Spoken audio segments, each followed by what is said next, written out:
Billionaire came home early, and the superintendent made her stay quiet. The reason shocked everyone. Jennifer Parker felt the weight of exhaustion on her shoulders as she walked down the hallway of the top floor of the most luxurious building in New York City. The business meeting had ended 2 hours earlier than expected, and all she wanted was to get home and forget about the numbers and contracts that dominated her life at 35.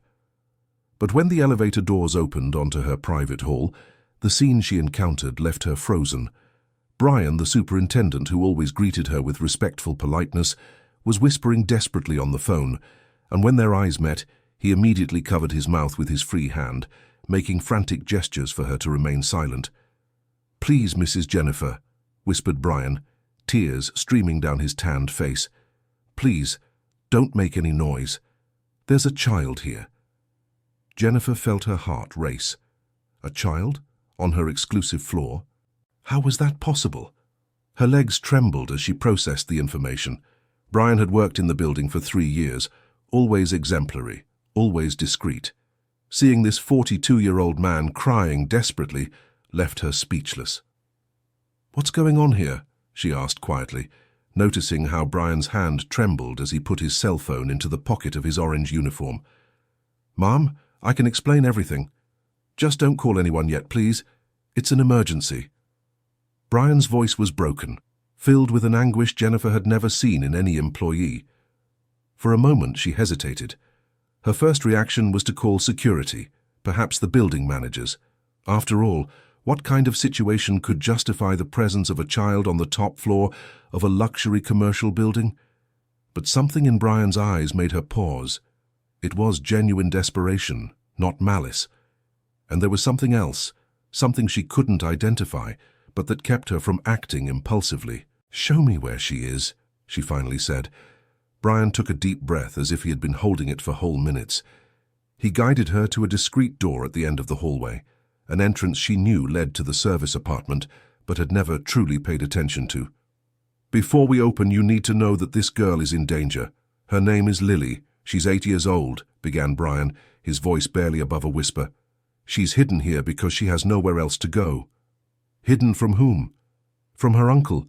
He's not a good person, Mrs. Jennifer. Lily's grandmother asked me to take care of her when she was admitted to the hospital last night in an emergency. There was no one else." Jennifer felt a wave of confusion mixed with a strange familiarity. There was something in the way Brian spoke, a gentleness that contrasted with his sturdy appearance and calloused hands. "Why you?" she asked, genuinely curious. Why would the grandmother trust a child to a superintendent? Brian averted his gaze for a moment, and Jennifer noticed a small scar on his forehead, something she had never observed before in their quick greetings. "Because I understand what it's like to be abandoned," he replied simply, "and because some people recognize that in others." The door opened slowly, and Jennifer saw a small girl sitting in an old armchair, dark brown hair spread over her shoulders, wearing a blue dress that had seen better days. The child looked up, and Jennifer felt something strange stir in her chest. "Lily, this is the owner of the floor we're on. She's a good person," Brian said softly. The girl stood up slowly, and when her eyes met Jennifer's, something inexplicable happened.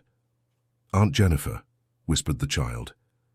Jennifer felt as if the world had stopped turning. How did that child know her name? How was it possible that there was familiarity in that small voice? "Do you know me?" she asked, kneeling to be at the girl's level. "From the Little Angels charity gala, remember, 3 years ago?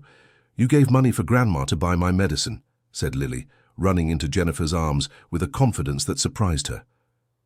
The memories came back like a flood. The charity event her assistant had insisted she attend. An elderly woman who had approached, nervous, asking for help to buy medicine for her granddaughter. Jennifer had given money without thinking much, just another routine gesture of charity. But now, feeling Lily's small weight in her arms, the memory came to life with a meaning it hadn't had before. "Is your grandmother well?" she asked, looking at Brian over the child's head. "She's in the hospital, high blood pressure, heart trouble. The doctors don't know when she'll be able to come back home," replied Brian, and Jennifer noticed he avoided looking directly at her. The problem is that Lily's uncle found out where they live. Grandma was afraid to leave the girl alone. And why not call Child Protective Services? Brian hesitated, exchanging a quick glance with Lily, who clung tighter to Jennifer's neck. Because the uncle has papers, documents that say he can take care of her if Grandma becomes incapacitated. But Grandma knows he only wants the pension money that Lily receives since her parents... He stopped talking, clearly uncomfortable. Since her parents... what? Since the accident, completed Lily, in a voice so small that Jennifer had to lean in to hear. They went to heaven when I was 5. Jennifer felt a tightness in her chest, orphaned at 5, in the care of a sick elderly grandmother, being pursued by a greedy uncle. The story was all too familiar, echoing parts of her own past that she preferred not to remember. Brian, I need to understand this situation better, she said, still holding Lily. How do you know her grandmother? Mrs. Rose worked here in cleaning many years ago. Even before I started, when she found out I had gotten the janitor job, she came to find me, said it was as if fate had brought together people who understand each other. There were layers in that answer that Jennifer couldn't decipher. Something about the way Brian spoke suggested deeper connections than he was revealing. Where did you meet? Brian was silent for a long moment, and Jennifer noticed his hands were trembling slightly. In the same place your father used to go when he was very ill, Miss Jennifer. The world seemed to go silent around her. Her father had spent the last months of his life in a private hospital in the Upper West Side of New York City, fighting an illness that no amount of money in the world could cure. But how did Brian know this? How do you know about my father? Because I was there, said Brian, finally looking directly at her. Working in hospital maintenance. And because some nights, when you came out crying from the hallways, I saw you. And I understood. Jennifer felt as if she were being watched by a ghost from the past. Those were the most painful months of her life, when she discovered that behind all her father's wealth and success was a lonely man full of regrets. That was 5 years ago, she murmured. 5 years, 3 months, and 15 days, corrected Brian softly. And since then, I've been trying to find a way to talk to you. Talk to me about what? Dear listener, if you're enjoying the story, please take a moment to like and especially subscribe to the channel. It really helps us who are just starting out, now continuing. Brian took a deep breath, like someone about to jump off a cliff. About the letters your father left me. Letters addressed to you that he never had the courage to deliver, and about why I have the same last name as he had before marrying your mother. The silence that followed was deafening. Lily remained clinging to Jennifer, oblivious to the emotional bomb that had just exploded in the small apartment. Are you saying that we're siblings, Miss Jennifer? Half-siblings, to be more precise. My full name is Brian Christopher Parker Wilson. Your father was John Parker Wilson, before marrying your mother and adopting her last name. Jennifer felt her legs weaken. She gently placed Lily on the floor and leaned against the wall, trying to process information that seemed to come from an alternate universe. That's impossible. My father never mentioned having other children, because he abandoned me when I was 7. He left my mother with 2 mouths to feed, and never came back. I only discovered who he really was when I started working at the hospital and recognized the last name on the patient list. The memories of her father's final days began to reorganize in Jennifer's mind. The confused conversations about regrets, the moments when he murmured names she didn't recognize, the constant restlessness as if he were waiting for someone who never arrived. The letters, she murmured. Where are the letters? Brian went to a small cabinet and retrieved a simple wooden box. With trembling hands, he handed it to Jennifer. He made me promise to only deliver them when the time was right. I believe that moment has come. Jennifer opened the box carefully, as if it contained explosives. Inside, she found dozens of handwritten letters, each dated and addressed to her. The first one was from 15 years ago. My dear Jennifer, today Brian turned 7 and I couldn't make it to his party. I'm a coward who doesn't deserve to call either of you my children. He's been writing to you for 15 years. asked Brian, seeing that she had started reading. He's been writing about you for 15 years, corrected Jennifer, with tears beginning to blur her vision. He never told me I had a brother, but he wrote about you all this time. Lily, who had been quiet during the conversation, approached Brian and held his hand. Uncle Brian is crying, she said simply. It was true. Brian was crying silently, decades of hurt and abandonment finally finding an outlet through the tears streaming down his face. Why didn't you look for me earlier? Asked Jennifer. I tried, several times. But your lawyers, your security, your company, it was like trying to break through a wall. Then I got this job, hoping that someday I could talk to you in person. 3 years, she murmured. You've worked here for 3 years waiting for an opportunity to talk to me, and taking care of the building as if it were your own home, because in a way it was the house where my sister lived. The word sister echoed in the air, laden with years of separation and lost possibilities. Jennifer looked at Brian with new eyes, searching for similarities she had previously ignored. The jawline, the way he tilted his head when thoughtful, even the scar on his forehead that now seemed familiar. I have the same scar, she said, touching her own forehead. Here, in the same place, from when I fell off my bike at 6. I fell from a tree at 5, Brian replied with a sad smile. Mom always said I was just like Dad, stubborn and reckless. For a moment, the past and present met in that small apartment. Lily watched the interaction with the natural curiosity of a child, not fully understanding, but sensing that something important was happening. The moment was broken by the sound of Brian's phone ringing. He looked at the screen and paled. It's him, Lily's uncle, he's in the building. How did he find out where she was? I don't know, but he's coming up. The doorman just informed me. Jennifer felt her adrenaline spike. She looked at Lily, who had hidden behind Brian, clearly terrified. What does he want? To take Lily, he has documents, said he's her legal guardian now that her grandmother is hospitalized. And is that true? Legally, yes, but Grandma told me things. Brian hesitated, looking at Lily. Things a child shouldn't hear. Jennifer understood without needing details. She looked at Lily, who was visibly trembling, and made a decision that surprised even herself. Hide the girl in my apartment now. Miss Jennifer, I can't... Brian, she said, using his name for the first time. You're my brother, and this child clearly trusts you. If you say she's in danger, I believe you. The relief on Brian's face was instant and overwhelming. He picked Lily up and followed Jennifer out of the service apartment. But what are we going to tell him? Leave it to me. The elevator opened just as they reached the private hall. A tall, thin man stepped out, with small eyes and a smile that didn't reach them. He wore a cheap suit and carried a worn leather briefcase. You must be the superintendent, said the man, completely ignoring Jennifer. I'm Richard Wilson, Lily's uncle. I've come to pick up my niece. Brian instinctively positioned Lily behind him, but before he could respond, Jennifer stepped forward. Good afternoon. I'm Jennifer Parker, owner of this floor. May I ask how you gained access to the building? Richard looked at her in surprise, clearly not expecting to find the wealthy owner there. Oh, ma'am, sorry to bother you. I've come to pick up a child who's being kept here irregularly. An 8-year-old girl. Kept irregularly? Jennifer raised an eyebrow, adopting the cold, authoritative tone she used in business meetings. Are you accusing my employee of kidnapping? No, of course not, Richard stammered.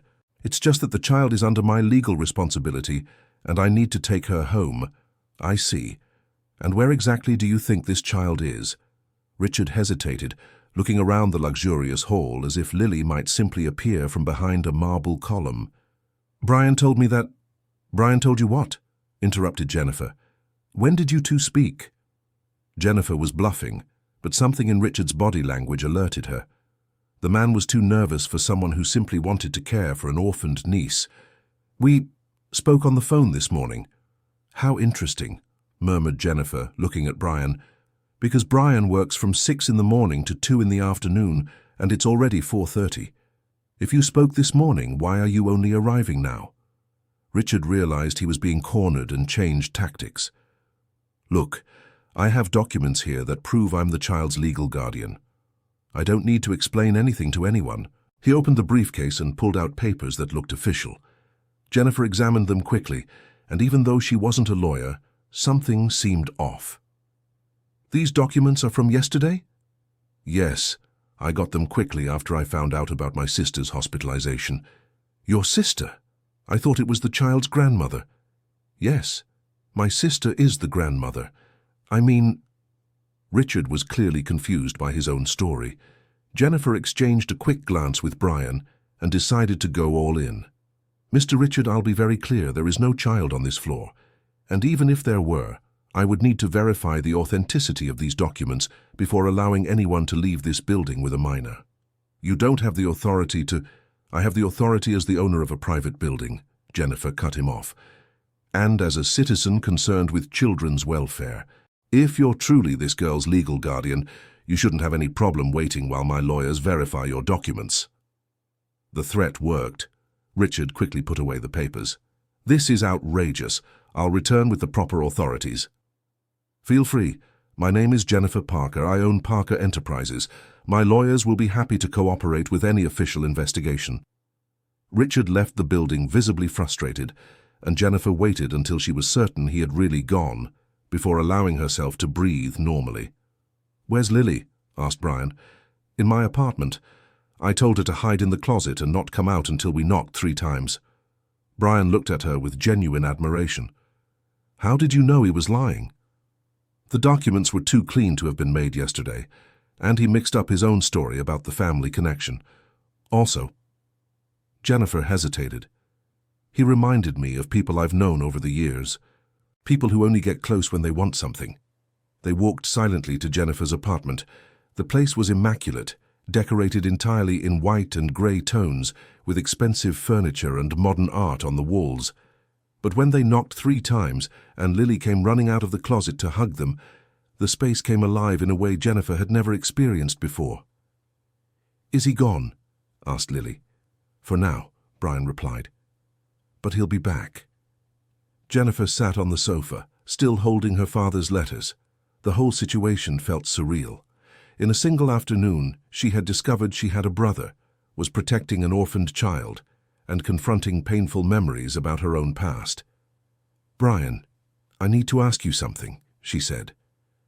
"When our father was in the hospital, did you two ever talk?" "A few times. He recognized me after a few weeks. I think the physical resemblance was too strong to ignore." "And what did you talk about?" "Mostly about you. He talked about how proud he was of the woman you'd become, but also about how guilty he felt for not being a better father." "What about you? Did he talk about his feelings toward you?"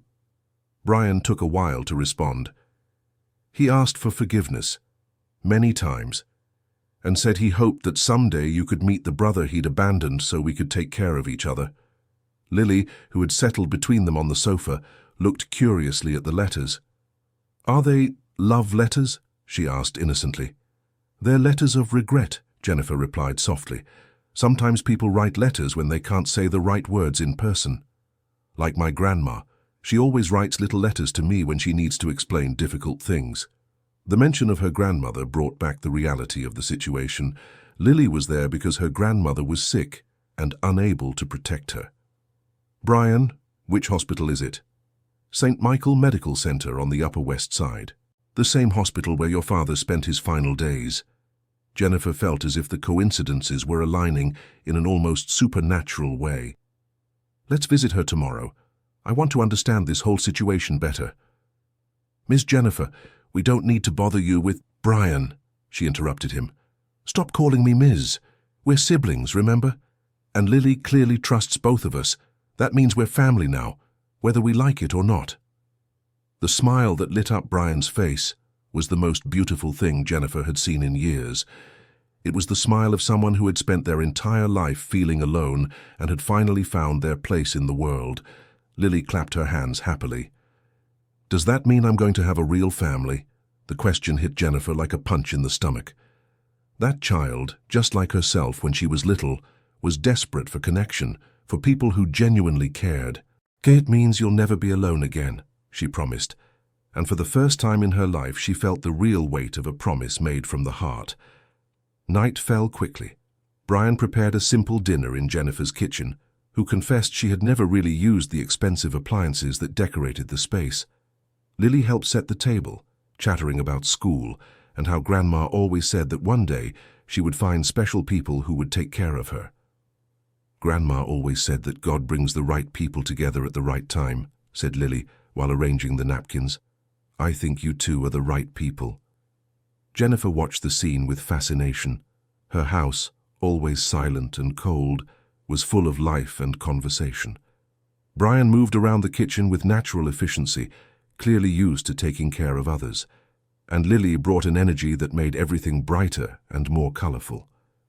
During dinner, Brian told more about his childhood after his father abandoned them. "My mother worked very hard to support us, me and my younger sister. She never spoke badly of Dad, just said that some people don't know how to love properly." "Your sister?" asked Jennifer. "Amanda. She's 2 years younger than me. Today she's a teacher at a public school in the countryside. Married, 3 kids. She knows about you but never wanted to try to make contact. Said rich people live in a different world." Jennifer felt a pang of sadness. She had a sister too, and didn't even know. "Maybe she'll change her mind when she finds out we've met." "Maybe," agreed Brian. "She always said that if one day you wanted to meet our family, we would have to wait for the decision to come from you." "Family," murmured Jennifer, testing the word. "It's been a long time since I've used that word." Lily, who had finished eating, got up and hugged Jennifer from the side. "Now you have a big family. You have Uncle Brian, you have me, you have Grandma in the hospital, and there's Aunt Amanda we haven't met yet." The simplicity of Lily's observation made Jennifer laugh for the first time in weeks. It was true. In a matter of hours, her family had grown from 0 to at least 4 people. "And where are we going to sleep tonight?" asked Lily. Jennifer looked around the apartment. It had 4 bedrooms, but only one was furnished as a bedroom. The others were used as an office, a library, and a guest room that never had guests. "You can sleep in my room, I'll sleep on the couch." "And Uncle Brian?" Brian got up from the table. "I'll go back to my apartment. I can't make people suspicious." "No," said Jennifer quickly. "If Richard comes back, you need to be here. We all sleep here tonight." "Mom." "Jennifer, I can't sleep in your apartment. It wouldn't be appropriate." "Brian, you're my brother, and we're protecting a child." Propriety just took a back seat. Lily clapped her hands again. "It's like a slumber party. Grandma always promised me a slumber party when I got older." And so, for the first time in her life, Jennifer Parker had a slumber party in her $1 million apartment. They set up a kind of camp in the living room, with pillows and blankets. Lily insisted on sleeping in the middle, between Jennifer and Brian. As the night wore on and Lily fell asleep, the siblings talked in whispers about the past and the uncertain future. "Jennifer, can I ask a personal question? I think we're past formalities. Are you happy with all this wealth, all this success? Are you truly happy?" The question caught her off guard. No one had asked about her happiness in years. People asked about her business, her achievements, her expansion plans. But happiness? "I thought I was," she answered honestly. "Or at least, I thought happiness wasn't a priority. I had objectives, goals, responsibilities. And now?" Jennifer looked at Lily, sleeping peacefully between them, then at Brian, who watched her with genuine brotherly concern. "Now I'm starting to understand the difference between having success and having meaning. Dad used to say the same thing in his final days, that success without family is just loneliness with money." They stayed silent for a few minutes, each lost in thought. "Brian, what are we going to do about Richard?" "I don't know. If he really has legal documents—" "The documents were fake," said Jennifer with certainty. "I know official letterhead. Those were poor imitations." "How can you be sure?" "Because I've spent the last 15 years dealing with legal documents. And because no court would process a custody case in one day. These things take weeks." Brian seemed relieved. "So Lily is safe?" "For now. But we need a long-term solution, and for that, We need to talk with Grandma. Dear listener, if you're enjoying the story, please take a moment to like and especially subscribe to the channel. It really helps us who are just starting out. Now, continuing. The next morning brought golden light through the large apartment windows. Jennifer woke before the others and watched Brian and Lily still sleeping. Her brother had a protective arm around the child, even in sleep. It was an image that touched something deep in her heart. She made coffee and found ingredients to make pancakes, something she hadn't done since her teenage years. The smell of home cooking filled the apartment. Lily was the first to wake, drawn by the aroma. "It smells just like Grandma's kitchen," she said, rubbing her eyes. "Good morning, Princess. Did you sleep well?" "Yes. I dreamed I was in a big house full of people who liked me." The innocence of the observation made Jennifer's heart tighten. How many children dreamed of something as simple as being wanted? Brian woke soon after, visibly uncomfortable about having slept in his employer's apartment, until he remembered that the dynamic had completely changed. "Good morning, sister," he said, trying it out, and both smiled at the strangeness and beauty of the word. After breakfast, they prepared to go to the hospital. Jennifer wore something simpler than usual, while Brian put on a clean shirt that Jennifer insisted on getting from her own wardrobe. "She's my sister-in-law," said Lily when Brian protested about wearing an expensive shirt. Sisters-in-law lend things to each other. St. Michael Medical Center was exactly as Jennifer remembered. Long corridors smelling of disinfectant, nurses rushing back and forth, and that feeling that life and hope were always walking a tightrope. Mrs. Rose was in room 347, and when they entered, Jennifer immediately understood where Lily had inherited her expressive eyes and warm smile. "My granddaughter," exclaimed the elderly woman, stretching her arms toward Lily, who ran to the bed. "Grandma, these are the special people you said I would meet," said Lily, introducing them. "Aunt Jennifer and Uncle Brian." Mrs. Rose looked at Jennifer with recognition. "The young lady from the charity event. You're the one who helped with Lily's medicine." "Yes, Mrs. Rose, but today we're here for a different reason." "I know. Brian told me about Richard.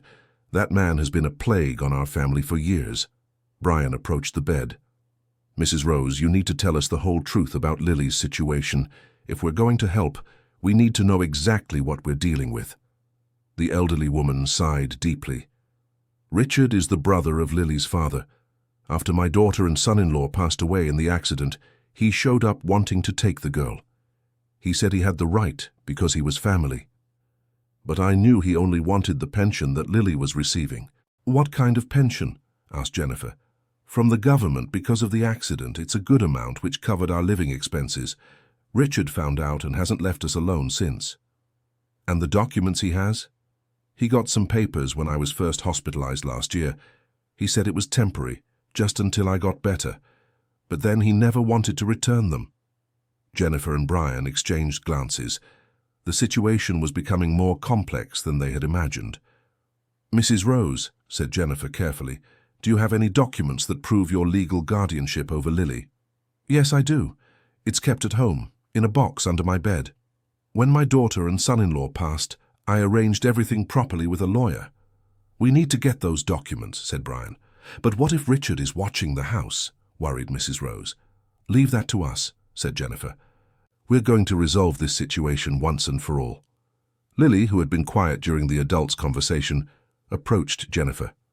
"Aunt Jennifer, do you promise you won't let Uncle Richard take me?" "I promise, sweetheart. You'll stay with the people who love you." The commitment in Jennifer's words surprised even herself. In just 2 days, she had taken on emotional responsibilities she had always avoided. But looking at Lily, she knew she couldn't do otherwise. "Mrs. Rose," she continued, "when you're medically cleared, what do you plan to do?" "Return home with my granddaughter, God willing. But the doctors say I can't live alone anymore, that I need special care. What if I told you I know a place where you both could live together with all the necessary care without worrying about Richard or money?" Mrs. Rose looked at her suspiciously. "We don't accept charity, young lady. We've always managed on our own." "It wouldn't be charity," said Brian, understanding where Jennifer was heading. "It would be family taking care of family." "How so?" Jennifer took a deep breath, preparing for a revelation that would change everything. Mrs. Rose, Brian is my brother. Your father and mine were the same person. That makes Lily my adoptive niece, and family takes care of family." The elderly woman's expression went through several emotions: surprise, confusion, hope, and finally, understanding. "So that's it," she murmured. "That's why Brian always had such special affection for Lily. That's why you came into her life. God really brings the right people together at the right time." Lily, who had only understood part of the conversation, clapped her hands. "Does that mean we're a huge family now?" "That's exactly what it means," replied Jennifer, surprising herself with how easily the word family was coming out of her mouth.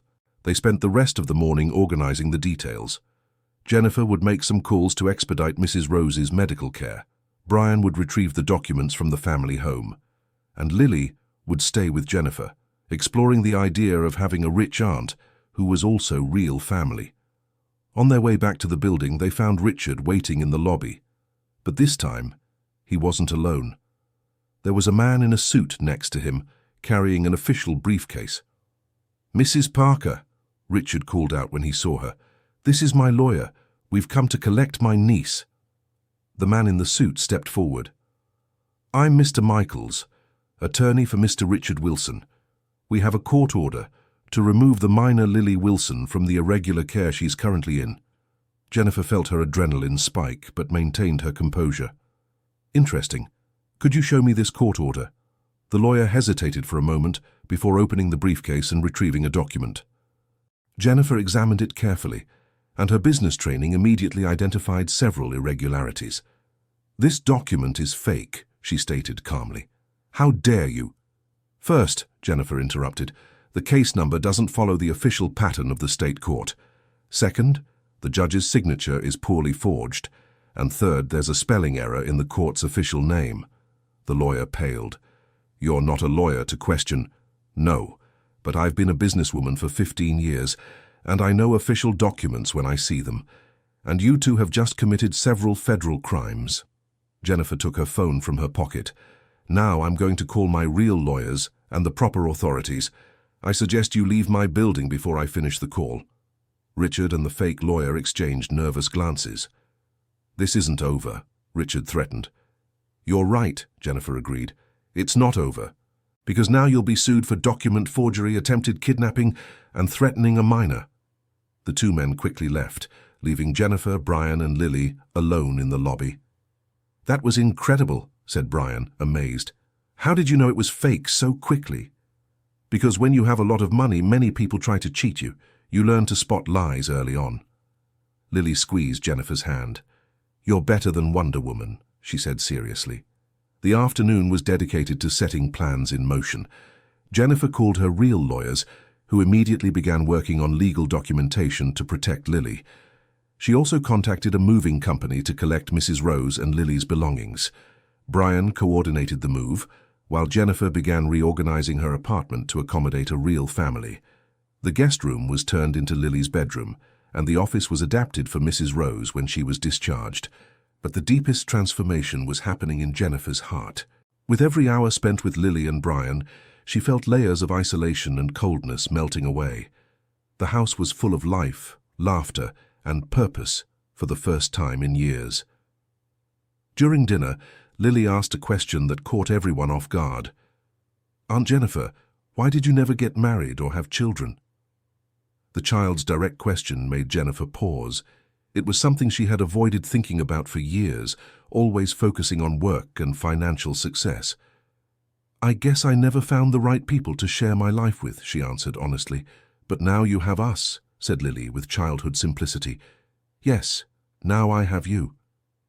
"And we have you," Brian added. "It's strange to think I spent 3 years working here, wondering what it would be like to have a real conversation with my sister. And now we're having dinner together, as if it were the most natural thing in the world." "Maybe it is natural," Jennifer murmured. "Maybe that's what family is, people who choose each other and decide to care for one another." In the evening, after Lily went to sleep, the siblings sat on the couch to continue reading their father's letters. Each letter revealed more about the man who had been John Parker Wilson, his insecurities, regrets, and the genuine love he felt for the children he had lost in different ways. "Look at this one," said Brian, showing a letter dated 3 years earlier. "Jennifer is becoming an incredible businesswoman, but I worry about her loneliness. Brian, you've always been good at taking care of people. Maybe one day you can take care of each other." "It's as if he was orchestrating our meeting from beyond," Jennifer murmured. "Or maybe he just knew his children well and knew that sooner or later we'd find our way to each other. And Lily? How does she fit into all this?" Brian chuckled softly. "I think Lily is the gift God gave us for finally finding each other.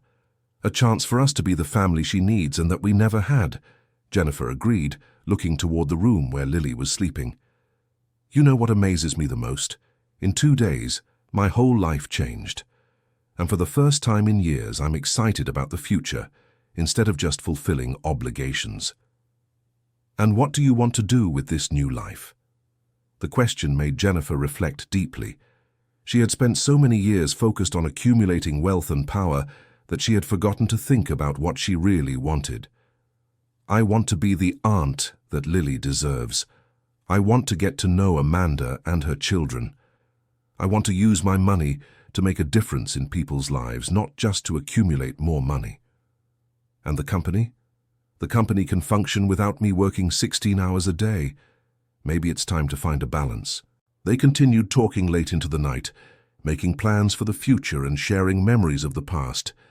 It was as if they were stitching together the lost parts of their lives, creating a new narrative where abandonment and loneliness were replaced by connection and purpose. The next morning, Mrs. Rose was discharged from the hospital. Jennifer had arranged for a private ambulance to bring her to the apartment, and when the elderly woman entered the luxurious home, her tears were not of gratitude but of relief. "Finally, Lily will have what she always deserved," she said, hugging her granddaughter. "A family that truly loves her." The adaptation was surprisingly smooth. Mrs. Rose settled into the adapted room. Lily explored every corner of the apartment as if it were an amusement park, and Brian continued working as a superintendent, but now had a completely different reason for being there. "Why don't you want to quit your job?" Jennifer asked a few days later. "I can help you find something better.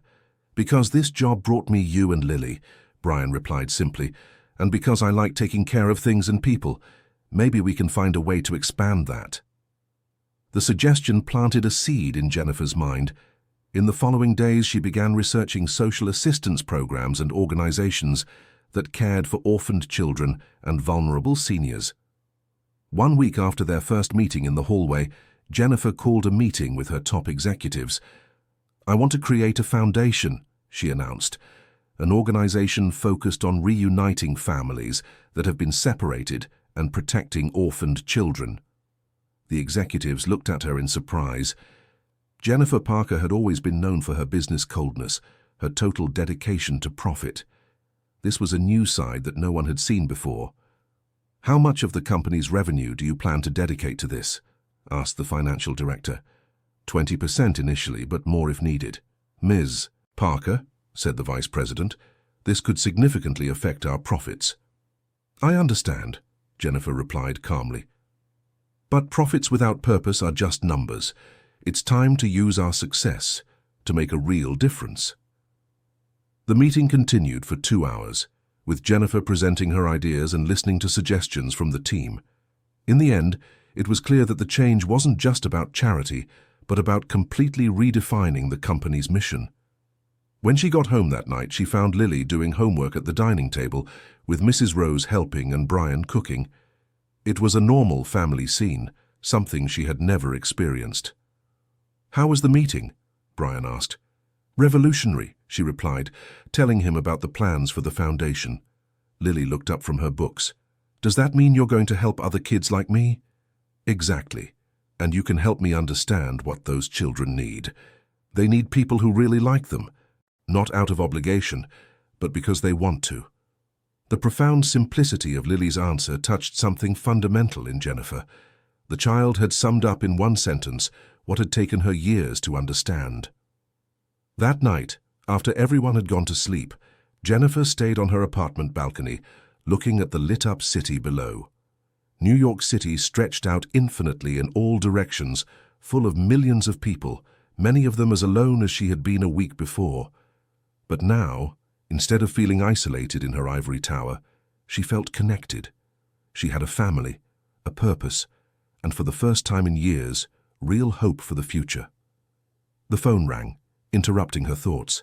It was an unknown number. "Hello? Jennifer?" It was a woman's voice, nervous. "My name is Amanda. I'm your sister. Brian told me you two met."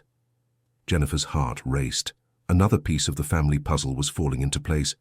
"Amanda, Brian told me a lot about you. I was afraid to call. I didn't know if you would want to talk to me." "Why wouldn't I?" "Because we come from very different worlds. You're rich and successful, and I'm just a teacher from the countryside." Jennifer laughed softly.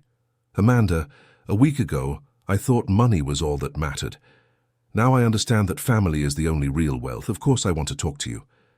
The conversation lasted for 2 hours.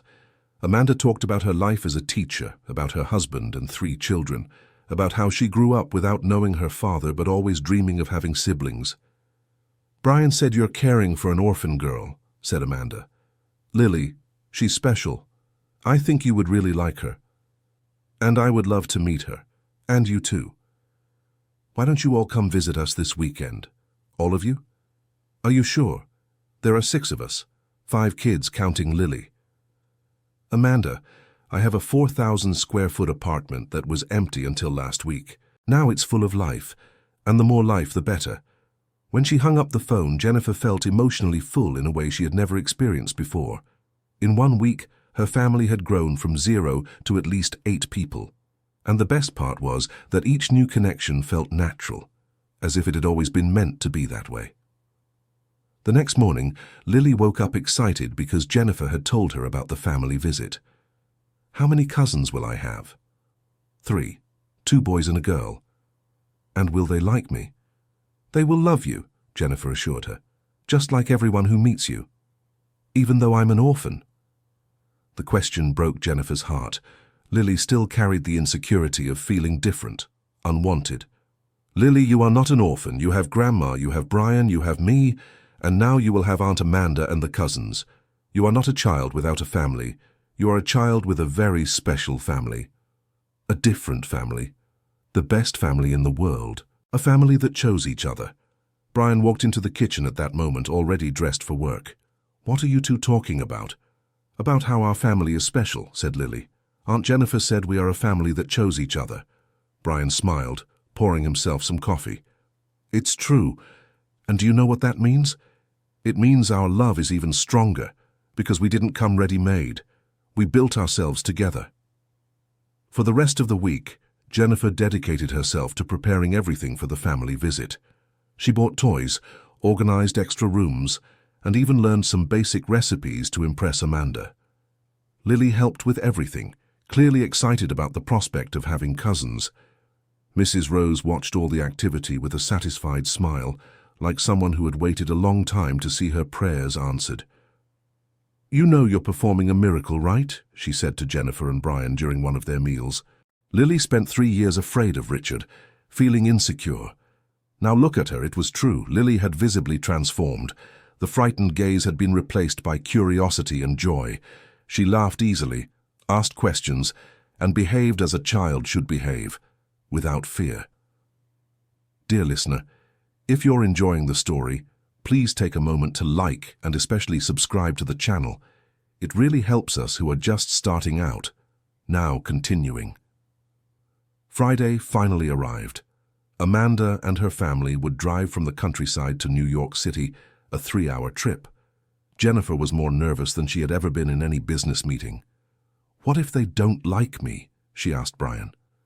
"Jennifer, you just saved an orphaned child and discovered you have 2 siblings. If that doesn't impress Amanda, nothing will." "What if I don't know how to talk to children?" "You talk very well with Lily. Lily is special. What if Amanda's children are normal?" Brian laughed. "Jennifer, you're nervous about meeting 8, 6, and 4-year-old nieces and nephews. They'll love you just for being new and interesting." At 4 in the afternoon, the doorbell rang.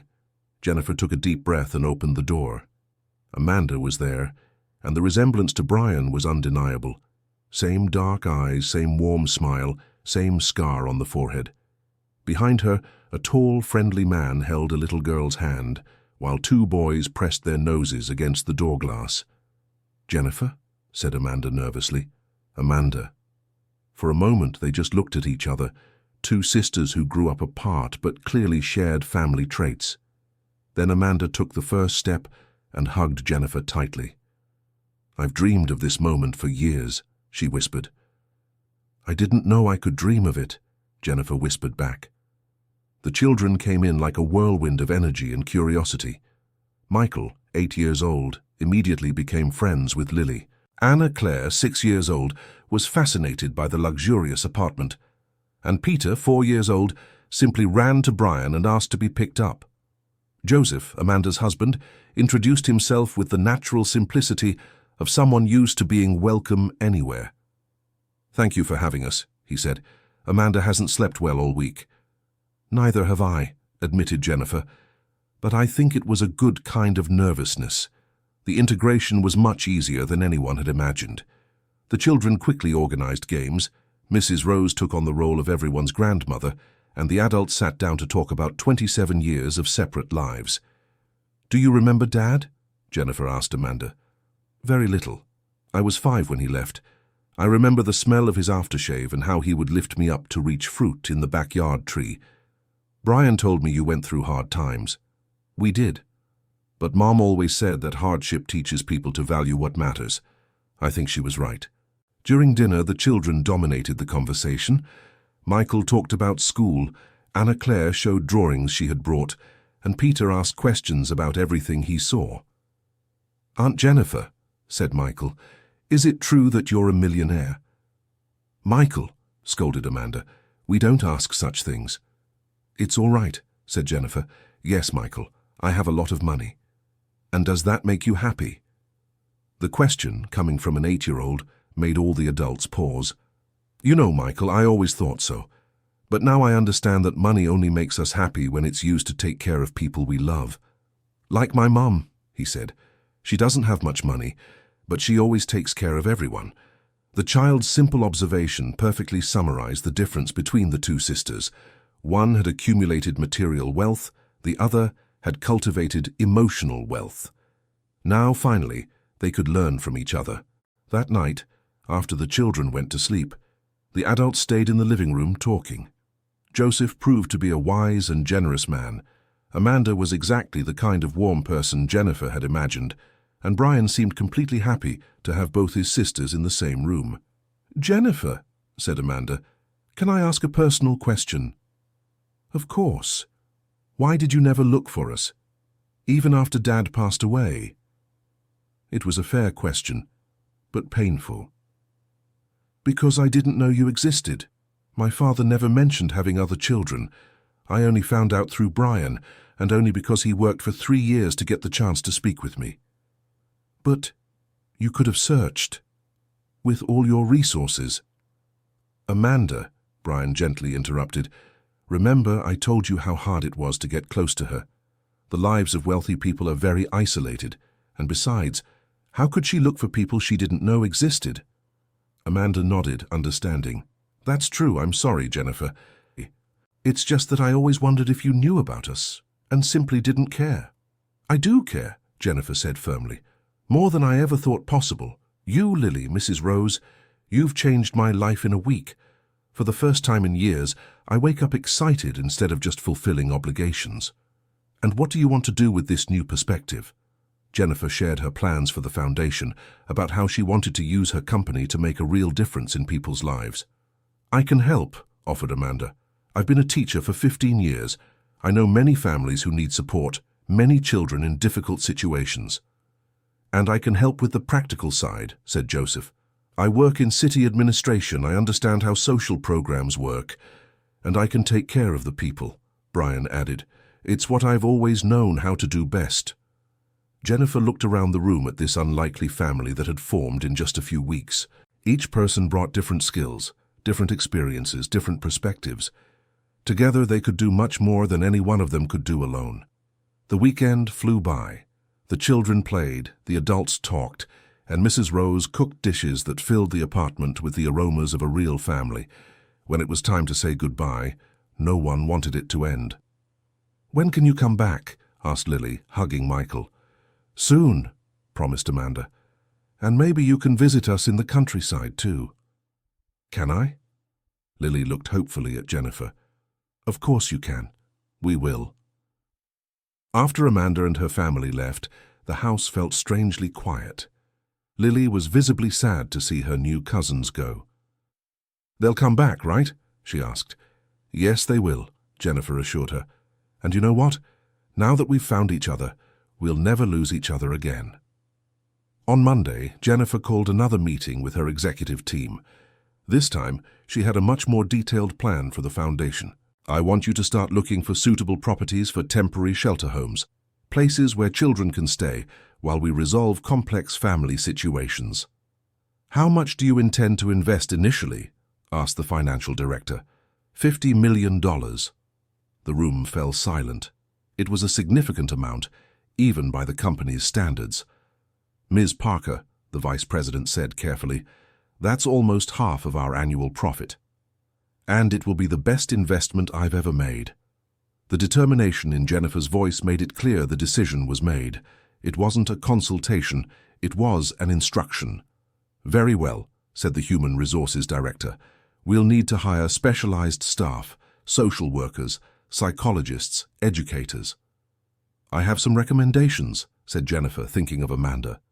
"And I want this to be a family operation, people who genuinely care, not just employees following routines." The project quickly began taking shape. Within 2 weeks, Jennifer had purchased a large plot of land in New York City's Upper West Side and hired architects to design a complex that felt more like a neighborhood than an institution. Lily followed everything with interest, offering suggestions about how children would want their rooms decorated and what kinds of toys should be available. "Children need places to be alone when they're sad," she said during one planning meeting. "Sometimes we don't want to talk. We just want a quiet corner." The observation was incorporated into the design. Every common area would have small retreat spaces where children could take refuge when needed. Brian took responsibility for hiring and training the maintenance and security staff, but his approach was different from the typical one. Instead of hiring solely for technical competence, he prioritized people who showed genuine concern for the children's well-being. "I don't want security guards who see children as potential problems," he explained to Jennifer. "I want people who understand we're creating a temporary home, not a comfortable prison." Amanda temporarily moved to New York City with her family to coordinate the educational program. Her teaching experience proved invaluable in developing methodologies that were both structured and nurturing. "These children will be in very fragile emotional states," she explained during a staff presentation. "Learning needs to be therapeutic, not just academic." 3 months after the first meeting in the hallway, the Parker Foundation was officially inaugurated. The complex included temporary housing for up to 50 children, a school, library, recreation area, and even a small medical center for basic care. But what made everything special wasn't the physical facilities. It was the fact that the entire operation was managed as an extended family. Jennifer, Brian, and Amanda lived on site, along with their respective responsibilities.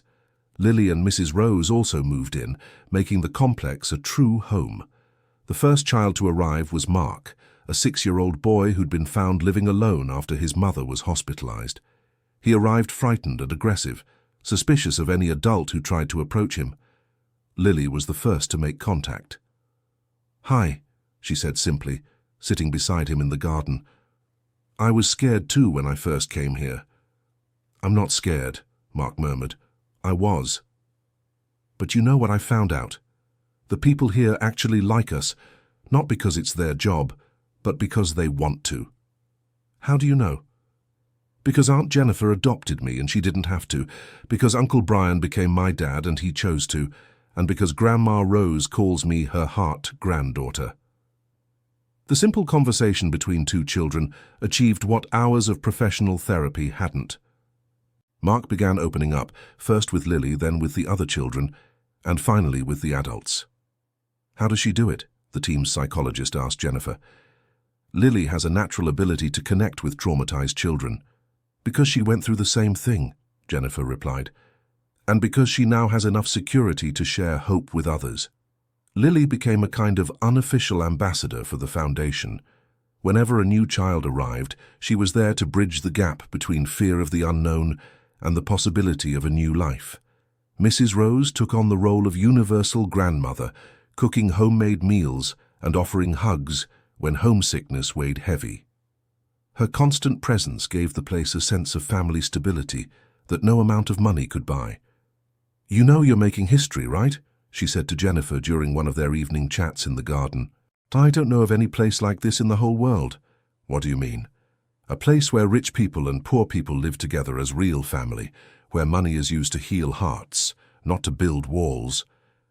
The observation made Jennifer reflect on what they had built. It really was unique. It wasn't traditional charity, where the rich donated money but kept their distance. It was complete integration, where people from different social classes lived, worked, and cared for each other like family. 6 months after the opening, the foundation had already helped over 100 children. Some returned to their original families after situations were resolved. Others were adopted by carefully selected families. And some, like Lily, found new permanent homes within the foundation's own structure. "Aunt Jennifer," said Lily during one of the evening walks that had become a tradition, "do you remember how I was when we first met?" "I do. Scared, hiding, afraid to trust anyone." "And do you remember how you were?" The question caught Jennifer off guard. How was she 6 months ago? "I was alone, focused only on work, without real connections to anyone." "And now?" Jennifer looked around. They were walking through the foundation's garden, passing houses where dozens of children slept, children who now had hope for a better future. In the distance, she could see the light still on in Brian's office, who was probably reviewing reports about new arrivals. Amanda's house was also lit up, where she was certainly grading school assignments. "Now I am part of something bigger than myself. I am a sister. I am an aunt. I am a guardian to children who need protection. I am part of a family that I chose and that chose me. Is that why you're happy now?" "That's why I understand what happiness is, Lily. Before, I thought happiness was having success. Now I know that happiness is having purpose. And purpose comes from the connections we make with other people." Lily stopped walking and looked directly at Jennifer. "Auntie, can I tell you a secret?" "Of course, sweetheart." "I always knew you were special, since that day at the charity event when you gave me money for the medicine. Grandma said some people have good hearts but forget how to use them. You just needed to remember." The profound simplicity of Lily's observation touched something fundamental in Jennifer. The girl had seen the potential for goodness at a time when she herself had forgotten that such potential existed. "And you helped me remember. Me, Uncle Brian, Grandma Rose, Aunt Amanda, we all helped you remember, just like you helped us have a family." They continued walking in a comfortable silence, absorbing the magnitude of the transformation that had happened in their lives. 1 year after their first meeting in the hallway, Jennifer organized a special party. It was the foundation's anniversary, but also a celebration of the expanded family that had formed. Amanda and her family had moved permanently to New York City. Joseph had gotten a job in the foundation's administration, and the children were thriving in their new school. Michael had become best friends with Lily and taken on the role of big brother to the younger children at the foundation. Brian had been promoted to General Operations Director, a responsibility he carried out with the same caring dedication that had always characterized his personality. His natural ability to care for people had found the perfect channel. Mrs. Rose, at 75 years old, had become the unofficial matriarch of the entire operation. Her wisdom and warmth were sought by children and adults in times of difficulty. And Jennifer had discovered that leading a foundation was infinitely more rewarding than running a company focused solely on profits. Her entrepreneurial energy had found a purpose that nourished her soul, not just her bank account. During the party, each person shared reflections about the year that had passed. When it was Lily's turn, the now 9-year-old girl stood up with the confidence of someone who knew exactly her place in the world. A year ago, I was an orphan girl afraid of everything and everyone. Today, I am a daughter, niece, older sister to the children who arrive here. I learned that family isn't about having the same last names. It's about choosing to love each other every day. The audience was silent, touched by the maturity of Lily's words. I want to especially thank Aunt Jennifer, who taught me that rich people can have good hearts when they use their wealth to care for others, and Uncle Brian, who taught me that men can be gentle protectors, not just strong, and Grandma Rose, who showed me that love has no age. She paused, looking around the room full of smiling faces. But more important than anything, I want to tell the children who are arriving here for the first time, you are not orphans. You are children of a very large family that is waiting to love you, and when you're ready, you will help other children find their families too. Lily's speech perfectly summarized the philosophy that had guided the creation and operation of the foundation. It wasn't a temporary place where children waited for external solutions. It was a community where every person, regardless of age, contributed to the collective well-being. Now I want to invite Aunt Jennifer to speak, concluded Lily. Jennifer stood up, looking at the room full of people she now considered family. There were children of all ages, employees who had become close friends and relatives she didn't even know existed a year ago. A year ago, she began, I was a wealthy but emotionally poor woman. I had financial success, but lived a life empty of real purpose. I thought I knew what was important in life. She paused, meeting Brian's eyes. Then my brother, who I didn't know existed, made me be quiet in a hallway. And in that moment of forced silence, my real life began. Soft laughter echoed through the room. Lily once asked me why I had never married or had children. At the time, I answered that I had never met the right people. Now I understand that the answer was different. I had never become the right person to have a family. To be a sister, aunt, adoptive mother, guardian, it takes more than financial resources. It takes humility to learn from an 8-year-old child. It takes courage to tear down emotional walls built over decades. It takes faith to believe that true love exists and that we deserve to receive it. Jennifer looked specifically at Lily. Lily taught me that family isn't something you inherit. It's something you build every day through small acts of care and big gestures of unconditional love. Brian taught me that siblinghood has no expiration date, that it's never too late to find the people who should have been part of your life all along. Mrs. Rose taught me that wisdom comes from the experience of loving even when it's difficult. And Amanda taught me that true wealth is measured by the quality of the relationships we cultivate, not by the amount of money we accumulate. She took a deep breath before continuing. Today I can say that I am genuinely rich, not because I have money, but because I have family. Not because I'm successful in business, but because I've found my true purpose, to use everything I have to create more families like ours. The Parker Foundation isn't just a social project. It's our declaration that family is the most powerful force in the world, and that this force can be shared with any child who needs hope. The applause was long and emotional, but when the gala ended and people began to disperse, Jennifer found herself alone in the garden with Brian, reliving the extraordinary journey of the past year. "Do you regret anything?" asked Brian. "The lost time," she answered honestly. "The years when we were siblings without knowing each other. The wasted opportunities to have a family." "And the present?" "About the present, I regret nothing. Every decision we made brought us here, and here is exactly where we should be." They watched the lit windows of the foundation houses, where dozens of children slept safely, knowing they would wake up in a place where they were loved unconditionally. "Brian, can I tell you something I've never told anyone?" "Of course." "I used to have recurring nightmares about being alone in a giant house, screaming for help, but no one could hear me. It was my greatest fear, dying alone, without having mattered to anyone. And now I know that will never happen, because I have you all, and because our family only grows. Every child we help, every employee who becomes a friend, every person who touches our lives, our family keeps expanding. What if one day you want to have biological children of your own?" The question surprised her. It was something she had vaguely thought about but never discussed. "You know, Brian, I always thought biological children would be the only kind of real family. Now I understand that love has nothing to do with genetics. Lily is my heart daughter. The children at the foundation are my chosen daughters and sons. If one day I have biological children, they'll simply join a family that's already complete. Does that mean you're open to the possibility? I'm open to anything that brings more love to our family.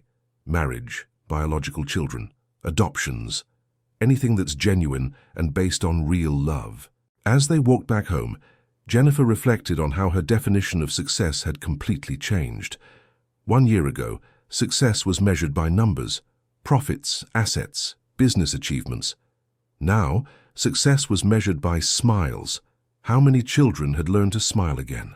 How many families had been reunited? How many people had discovered they were loved? In the following months, the Parker Foundation began receiving national recognition. Journalists came to document the innovative methodology.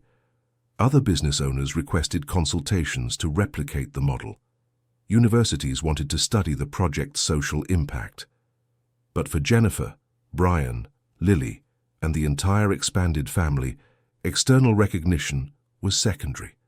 What mattered was the daily work of transforming lives and strengthening family bonds. Lily, now 10 years old, had become a natural public speaker. She was often invited to speak at events about adoption and orphan care. Many people think orphaned children are poor little things who need pity, she said in one of her presentations. But we don't need pity, we need opportunity. Opportunity to show we're capable of loving as much as any child raised with a traditional family. Sometimes children who've been through hardships love even stronger because we know the value of being loved. Her speeches always moved audiences, but most important was the impact on the children who heard her speak. Seeing Lily, confident and articulate, gave hope to other children that they too could overcome trauma and find their place in the world. Brian had developed a special methodology to integrate new arrivals into the foundation. Instead of intimidating bureaucratic processes, he created a system based on gradual introductions. First, the child meets other children, he explained to interested journalists. Then, they meet a few adults. Only when they feel safe do we start working on deeper issues. Forcing trust doesn't work. It needs to be built organically. Amanda had revolutionized education, not only at the foundation, but throughout the entire city school system.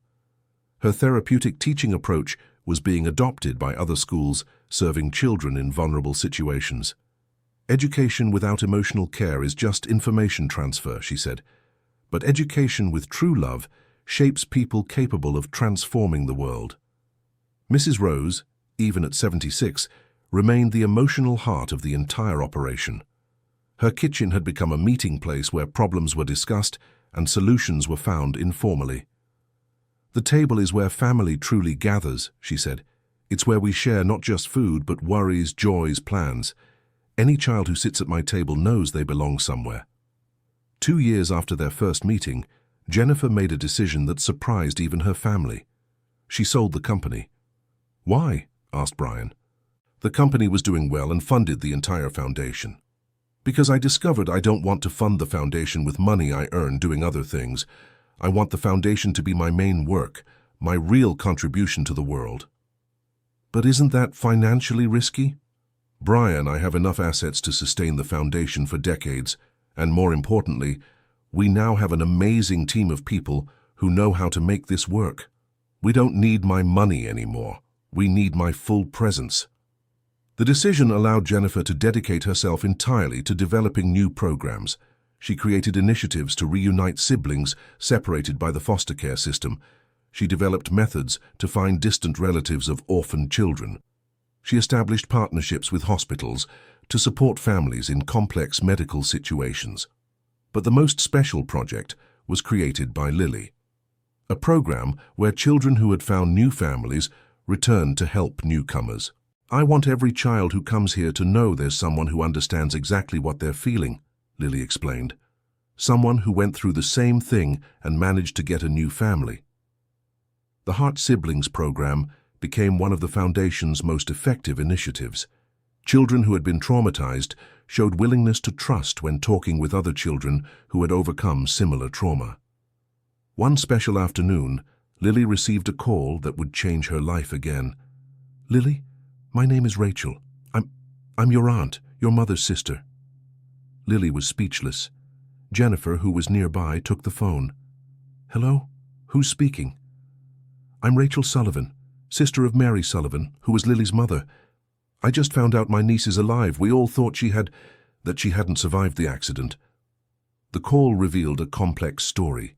Rachel had searched for Lily for years, but incorrect information in the official system led her to believe the girl had perished in the same accident that killed her parents. Only recently, through a television program about the foundation, she recognized Lily and discovered her niece was alive and well. Can I see her? Asked Rachel. She has cousins, aunts and uncles, an entire family who always loved her but didn't know where she was. For Jennifer, the moment was one of extreme emotional complexity. Lily had been her heart-daughter for 2 years. The idea of sharing her, or worse, losing her to biological relatives, was terrifying. But looking at Lily, who was crying with joy upon learning she had living blood relatives, Jennifer understood that true love sometimes requires immense sacrifices. Lily, she said calmly, what do you want to do? I want to meet my aunt and my cousins, but I don't want to leave you all. This is my family too. Princess, you'll never have to choose between families. Love isn't limited. You can love your original family and love your chosen family. The meeting happened a week later. Rachel arrived with 3 teenage children and her husband, all nervous but eager to meet Lily. You look just like your mother when she was little, said Rachel, crying as she hugged Lily. We all missed you so much without even knowing you were alive. Why didn't you look for me before? Asked Lily. Because we were told you hadn't survived. For 2 years we visited your grave at the cemetery, not knowing it was empty. The revelation shocked everyone. It had been a bureaucratic error that separated Lily from her biological family, but it also allowed her to find the Parker family. Lily, said Paul, one of the 15-year-old cousins, do you want to come live with us?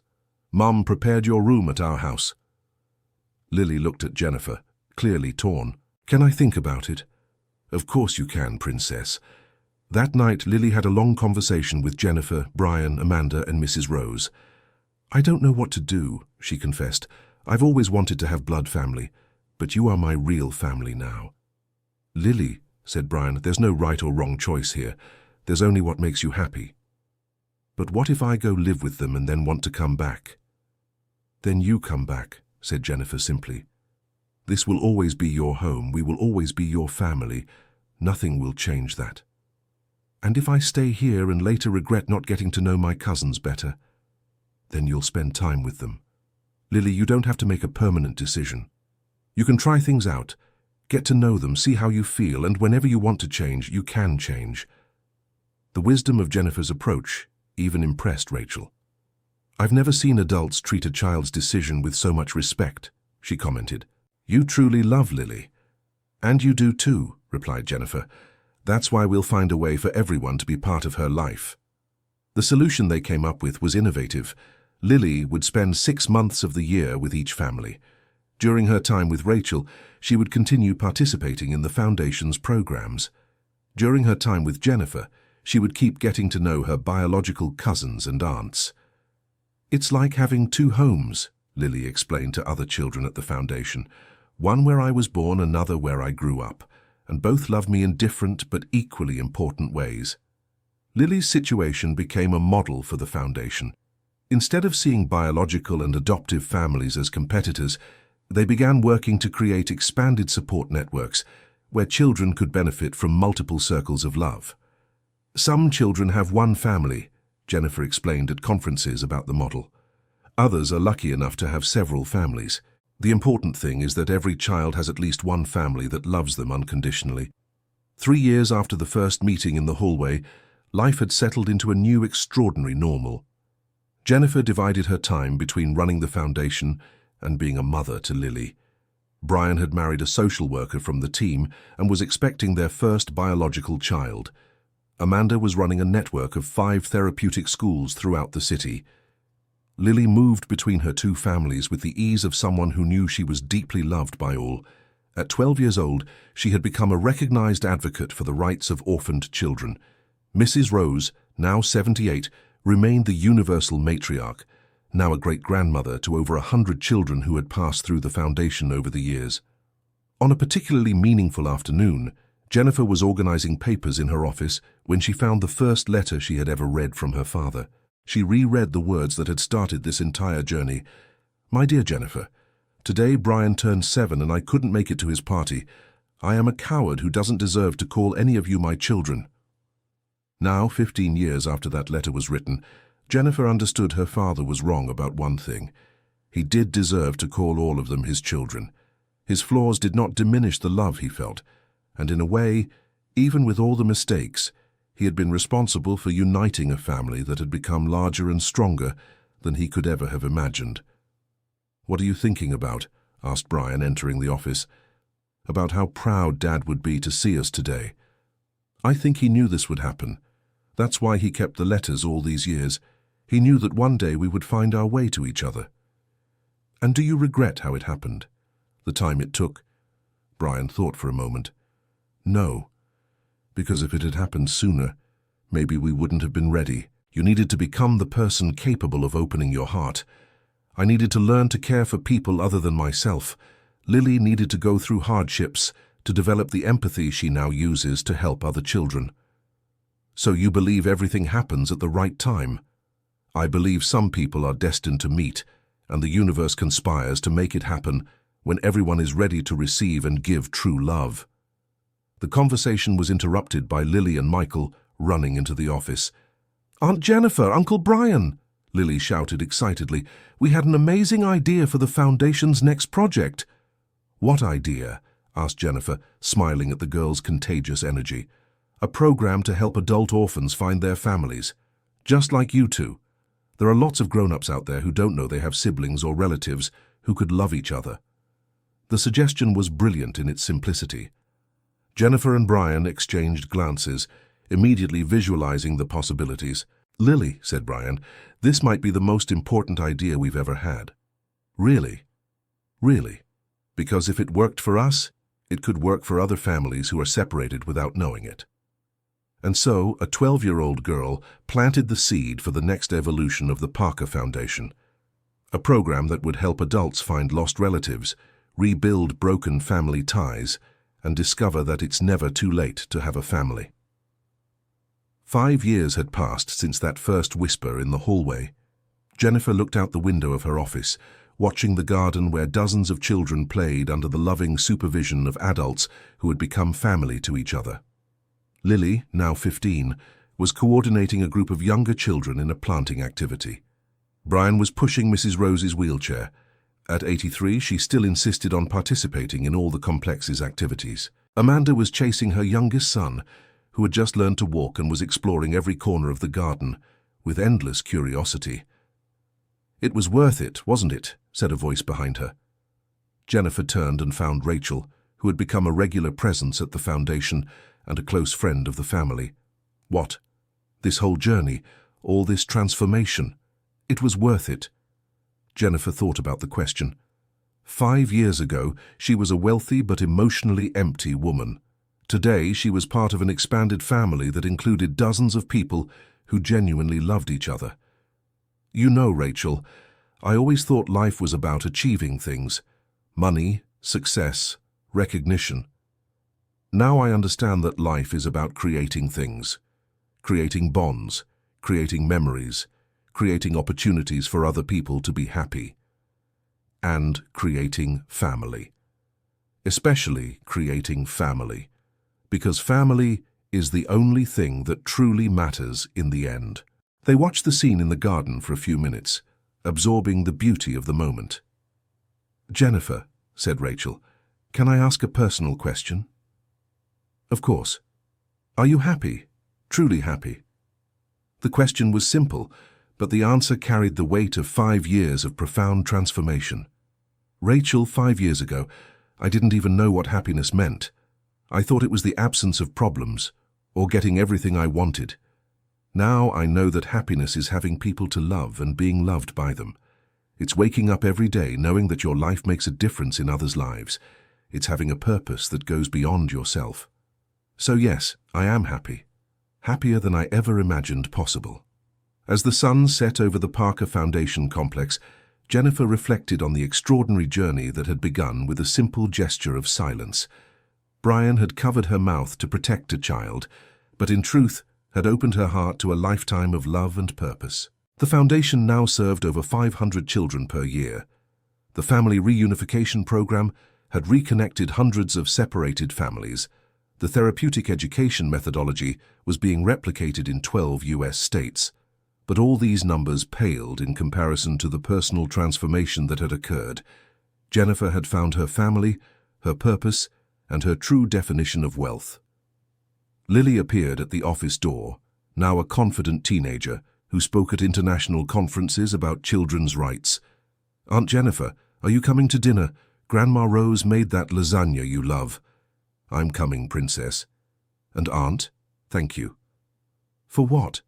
"For staying silent that day, for listening to Uncle Brian, for opening your heart to me, for creating all this."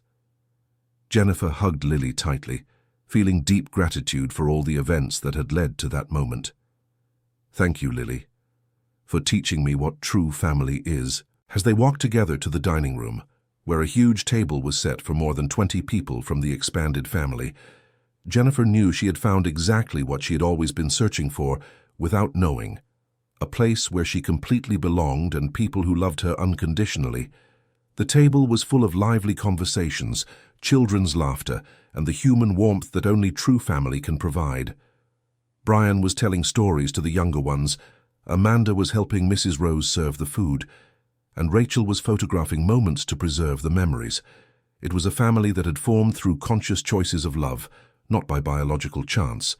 It was a family that constantly expanded to include anyone who needed belonging. It was a family that had transformed pain into purpose, loneliness into community, and material wealth into emotional wealth.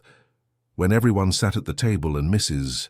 Rose asked for a moment of silence to give thanks for the day's blessings, Jennifer closed her eyes and reflected on how a simple gesture of staying silent had led to the discovery of her true voice. She had learned that sometimes you need to be silent to hear what your heart is trying to say. That family can be found in the most unexpected places. That true wealth has nothing to do with money, and that it's never too late to completely transform your life. "Amen," said Mrs. Rose, concluding the moment of gratitude. "Amen," echoed all the voices around the table. And so, a family that had begun with a whisper continued to grow with love, purpose, and the certainty that some of the best things in life happen when we least expect them, but exactly when we need them most. End of story. Now tell us what you thought of this touching story. Do you believe Jennifer made the right decisions by opening her heart to a family she didn't even know existed? Leave your honest opinion in the comments. Thank you very much for your company.